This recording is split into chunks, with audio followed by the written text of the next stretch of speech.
We are joined now by the United States team, led by Captain Keegan Bradley. Keegan, a heck of a battle out there today. How proud of you are you of your team?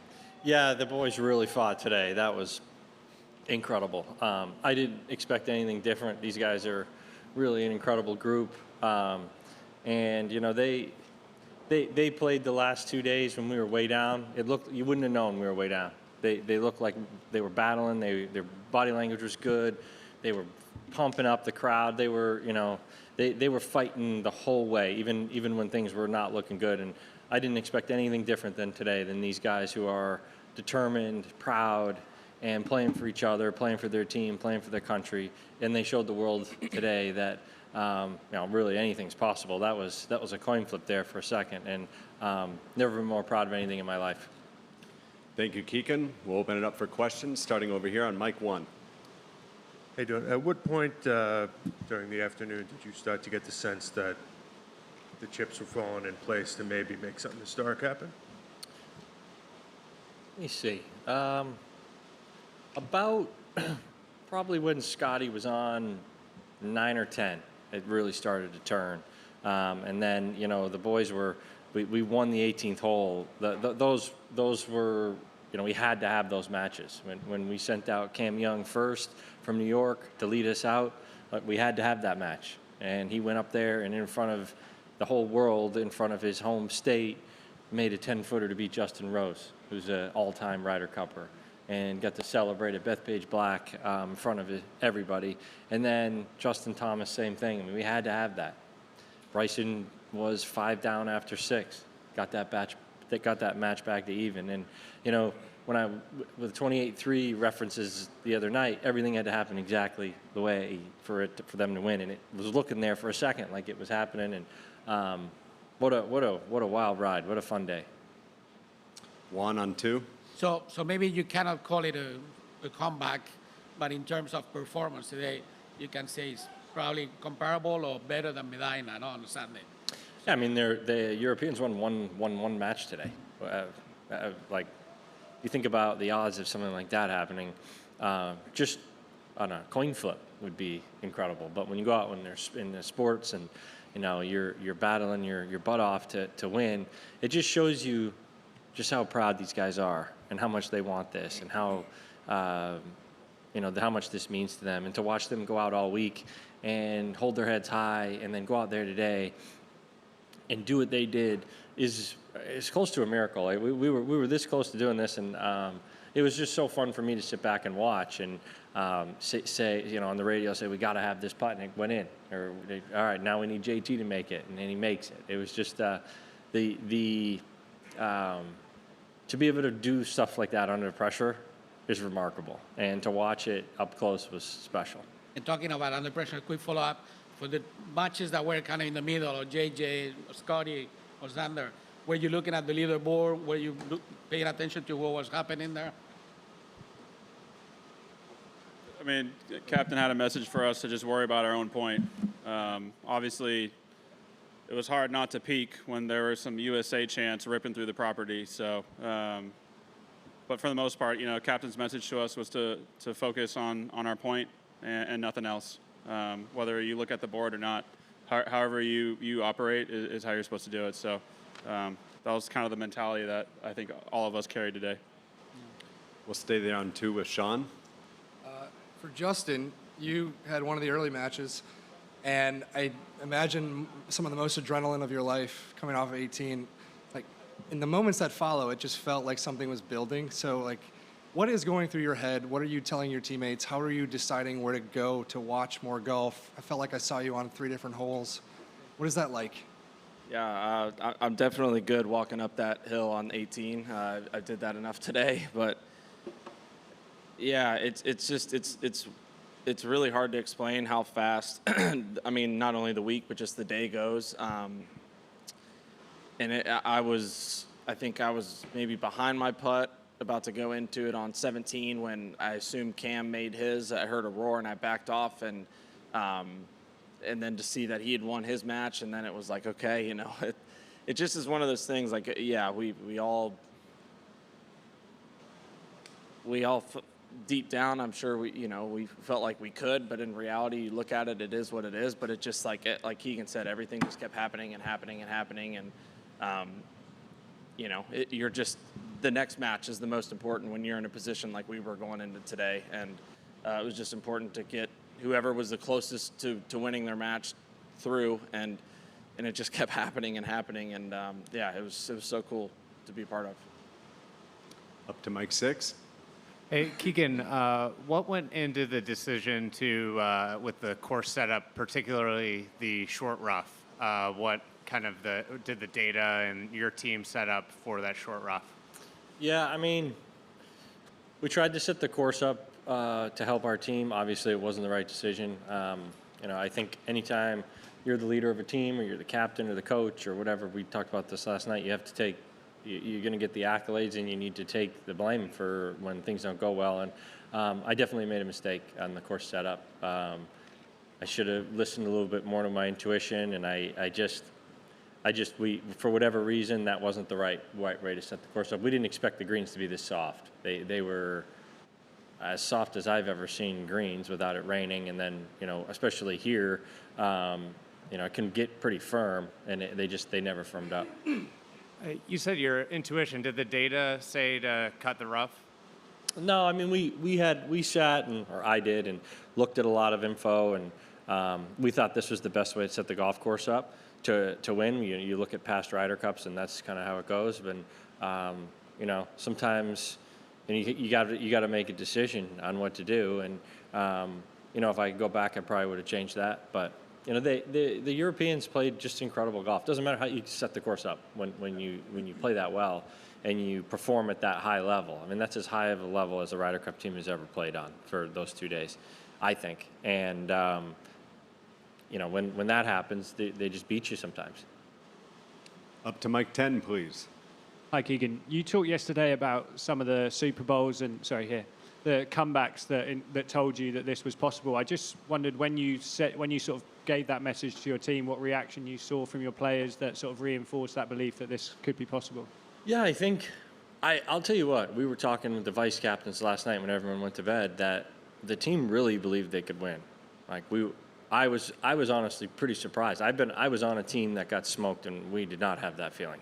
And when we went to bed, I was just astonished at how these guys were like, "We're going to win this," and they believed it. They weren't just saying it. And I could see the belief in their eyes. I could see it this morning. I could see their body language. Like, these guys they weren't moping around. They were ready to go out there and win and play their hardest, and they did that. Kyle, go ahead. Yeah. Keegan, I know you haven't had a ton of time to reflect on just the last year and a half and everything that led into this, but when you think about that, is there anything that you would change or do different in terms of not just for your captaincy, but like for future captaincies that you would advise future captains to maybe go about differently in the lead up to the Ryder Cup? No, I mean, I'm 3 seconds to 20 minutes after losing. I haven't put much thought into it. I do. I had to learn a lot on the fly. I had to rely on a lot of people. I was going up against an incredible team, and in my eyes, probably I think he's the best European Ryder Cup captain of all time, Luke Donald. And I did the best that I could, and trying to balance playing. But it's the most fun thing I've ever done in my life. I wouldn't trade any of this for a second. I woke up every day excited to do this. It turned me into a different person that I am today. That I'm very thankful for these guys for.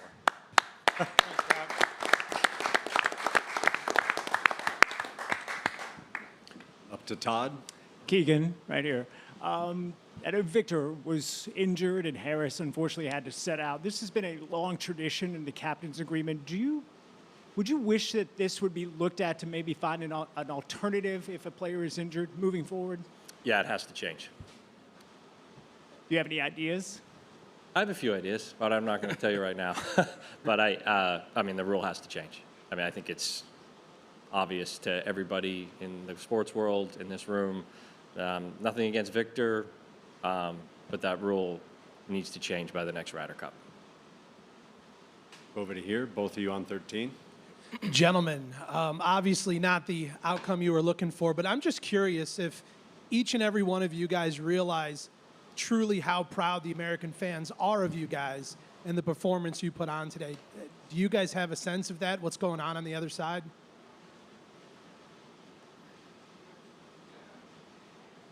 There were definitely a lot less Olays out there today. A lot more USAs, which was nice to hear. Yeah, I mean, I certainly felt it. These guys are probably too focused on what they were doing because, you know, these New York crowds are tough, and they had every right to be pissed off at us for, you know, being down and being at their course and not performing at what they felt like. And quite frankly, I was nervous about today. But when, you know, New York fans and hardworking people and, you know, people that grew up around here see people playing with that sort of heart and that sort of passion and that sort of grit of not giving up, they get behind that pretty quick. Hi, question for Justin. Justin, you were active yesterday in whipping up the crowd before the game against Rory and Shane Lowry, and you witnessed the abuse that was dished out to them. And you also saw, I'm sure, that there were police dogs brought in and there were extra state troopers. How close do you think we're getting to a position where the safety of golfers, both US golfers and European golfers, is in danger? I mean, I don't think anybody's safety was necessarily in danger. I understand what you're saying. I mean, words hurt too. There's definitely some nasty things said, but I don't think anybody was necessarily fearing for their life or was in any kind of situation where they were going to get hurt. But yeah, I think it's anybody that was out there could pretty blatantly tell you that there were some things said. And yeah, it was. I mean, I said it to Cam and I said it to Shane and Rory yesterday that we felt for him. It was you know, it was unfortunate, and Cam and I just wish that we gave them something to cheer for instead of people to cheer against. I think that was kind of the main consensus of the last 2 days, and we weren't giving them enough to cheer for, and they were just trying to help us win. But I guess that's the New York fans for you. Up to Paul on 18. Scotty, back here, just wondering the range of emotions you went through this week. You know, obviously ending it on a positive, but struggling through the first couple of days. Yeah, I mean, emotions of the week. I think you're always really excited to get these types of events started. Keegan and our vice captains put us in a position to succeed. You know, they did everything that was asked of them, and I had extreme confidence in what this team could do. And that's due to our captain. I think they did an amazing job. Keegan did an amazing job, and I mean, my emotions yesterday afternoon when the matches ended, I think it's hard to put into words how much it hurts to lose all 4 matches, to have the trust of my captain and my teammates to go out there and play all 4 matches and lose all 4. It's really hard to put into words how much that stings and hurts. And, you know, I'll go back and reflect on that. But one of the coolest things was these guys picking me up last night, and the guys on this team. This is a really special group of guys. We have a special captain, and I was proud to be standing there fighting with these guys today. And I think it showed a lot about our team. I think it showed a lot about the job that all these guys did to put us in a position to succeed. And, you know, I mean, I can't tell you how much fun it was watching Bryson in front of me hitting those putts, coming back from 5 down, walking down 17 and seeing JT hold that putt, walking down 16, hearing the roar for Cam. I mean, I can't tell you how much I needed these guys this week. And, you know, it's just a really special group. And it was, you know, probably one of the lowest moments of my career, but, you know, it turned out to be one of the most special just because I've got great friends in this room, and, you know, was really proud to be battling with these guys for 3 days. Right here, Alan. This is for Keegan. You mentioned how much you had to learn on the fly. Europe always stresses continuity from their captains, their vice captains, their statisticians, the whole operation. What do you think the PGA of America could do better, you know, foundationally, to put the next captain in a stronger position to succeed? Well, first off, the PGA of America put me in an amazing position to succeed. They gave me every resource. They gave me every option. I had everything at my fingertips. This is no one's fault but mine. I you know, when you're the leader of the team and you're the coach, the captain, whatever you want to call it, and you lose, you have to take the blame. This is no one else's fault. This is no one else's PGA of America or whatever it is. Sometimes you go up in sports, you go up against an opponent that sometimes beats you, and they play better, and they play better than us. We gave it a great fight, that's for sure, but everybody put me in the best position to succeed. It was a unique approach, and like I said, I had to learn on the fly. But I had also been on a lot of these teams, and I had the resources of all the vice captains, but all the previous captains as well that helped me. And I think what the goal was to give the captaincy a fresh face of a different way to go about things. And unfortunately, it didn't work out. But we have some momentum going forward. I think we can continue down this road, and I'll help out the best I can to help the next captain or the next whoever it is. Art, go ahead. Yeah, Scotty, could you just talk a little bit about what today's match meant to you after the rough weekend? You know, Randy was saying he thought you had tears in your eyes on 18, and you played other singles matches, but what that match meant to you to come out with the win against world number 2 after the weekend you'd had? Yeah, well, I mean, I think when I go back and look at the first couple of days of this tournament, at times it felt like a perfect storm of things were happening against us. And then today, we had some stuff that seemed to go right. And really, at the end of the match, I mean, I was just proud to be able to get a point up on the board. Like you said, it was a difficult week for me personally. And I was just proud to get a point up on the board and keep this thing alive for a little bit longer. And I mean, I can't speak enough to the fight that these guys have in this room. I mean, the battle that we, after the butt whooping we got the first 2 days of this tournament, to come back today and play like we did, I think really shows a lot of heart. I think it shows a lot of spirit within our team room.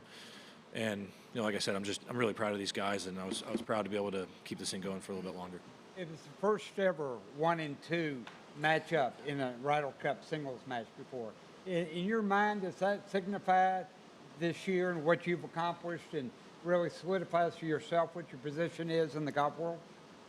I mean, I don't really think about that stuff very often. Like I said, I was just proud to be able to get a point up on the board.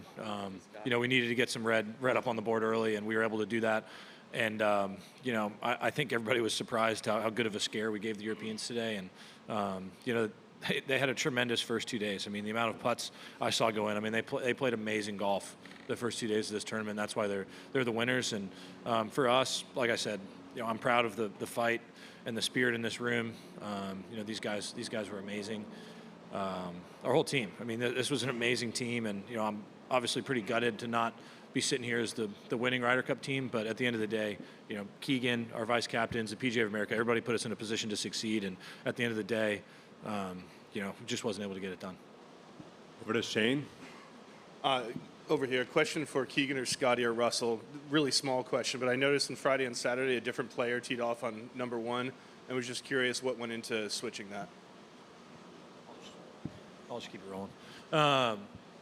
Russell and I felt like with the way the golf course had changed, we had anticipated the golf course playing a certain way, and then things changed for us. Kind of when you see it in competition, I think it was more important for us to have a little bit more length off the tee. And then Russell, with the way he hits his irons, felt like we had a better chance with his lower ball flight of getting the ball in close. That was really all it came down to. It was just really seeing the golf course in competition as we were playing it.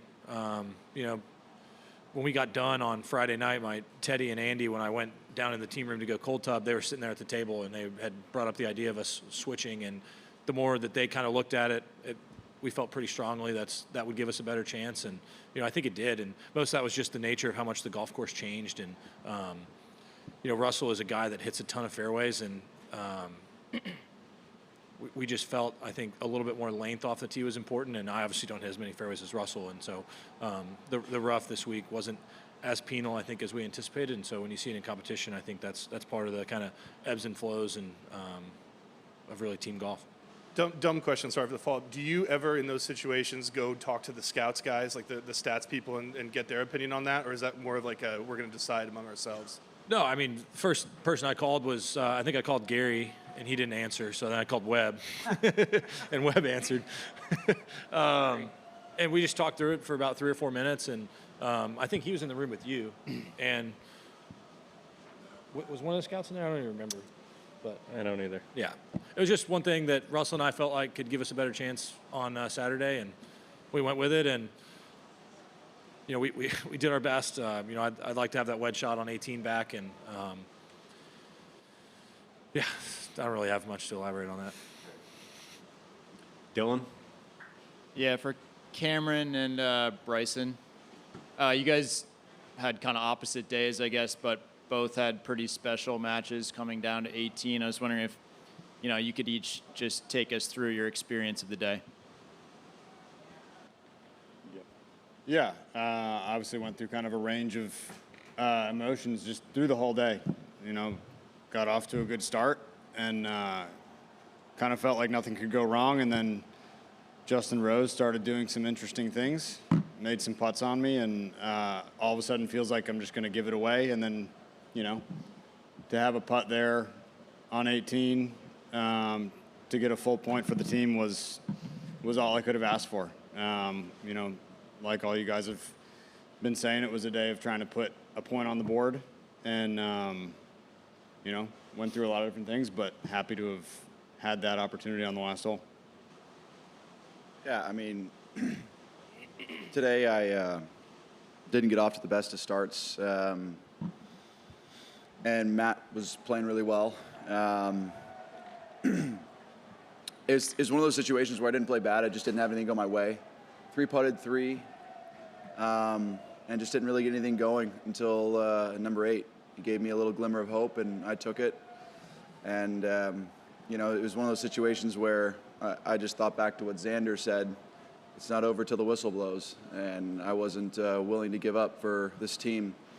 They've been so amazing to me this week, and for however long I've known myself to be on this team. They've just been incredible, and I couldn't give up for these guys. And so my thought process was to just keep swimming, just keep moving, and keep fighting back. And I fought my ass off today for this team, for this country, and we all fought hard today. I mean, you can see it reflects in the leaderboard and what we did today. We're not quitters. We're not people to go down easy, and so proud to be a part of this team. And it was great to get a half point out of it. Wish I would have gotten a point though. And Cameron, you've been clear kind of all summer just how much it would mean to be here at this golf course on this team. How did the reality match up? It's been incredible. I mean, from the moment I got the call from Keegan, I feel like this group is incredibly close. We were incredibly driven to win this week, and I think that's been the coolest part of it for me, is to just be one of the 12 guys that's here playing for our country, playing for each other. That last bit there where we were making a run, I don't know about any of you guys, but I haven't felt anything like that playing golf before. I mean, that was truly unbelievable to watch. One after the other just start making putts, fighting the way that they did. I've never seen anything like that, and I've never felt anything like that. Watching golf, playing golf, doesn't matter. So I think it's really just a testament to, how much it means to all of us to be here, and how much we all want to play well for each other. It was truly unbelievable. Finish up with one more with Adam. Keegan, winning home and away is going to make Luke a legend as a Ryder Cup captain, but what specifically makes you think that he's the best one ever? Well, I mean, he won home and away, and he won Ryder Cup in New York in Bethpage. I think Luke, I think he's an incredible leader. He's really quiet, and I think he was able to kind of come out of his shell, I guess, a little in these Ryder Cup years. And, I think he turned, this European team into like a really unstoppable force, especially the first 2 days. And, in my eyes, I think he's the best European Ryder Cup captain ever. And I was really excited to go up against him, but I knew it was going to be tough to beat him. And he put his team in the best position to win. And, to do that at these two places is, a remarkable feat. And I know you're taking a lot of responsibility for the defeat. Is there anything that you point to as where you felt like he out-captained you? I have no clue. No, don't know. I mean, We need to sure make did. more putts. That's what we needed. That's what Keegan needed to do. Make us make more putts. That's what he needed to do. I don't. I think in a lot of ways, when you're the away captain, there's a lot less decisions. So, you know, when you're the home captain, you got to set up the course. And, you know, I wish I could have some of those decisions back. I definitely feel I made a few mistakes there, but it's tough to tell that it's going to rain before the Ryder Cup. It's tough to tell sort of the way the course is going to be when we're here. We didn't want the greens to be like this soft. They were perfect, but and the grounds crew did an incredible job. But you know, I got to take responsibility for this outcome for sure. Thanks for your time, guys.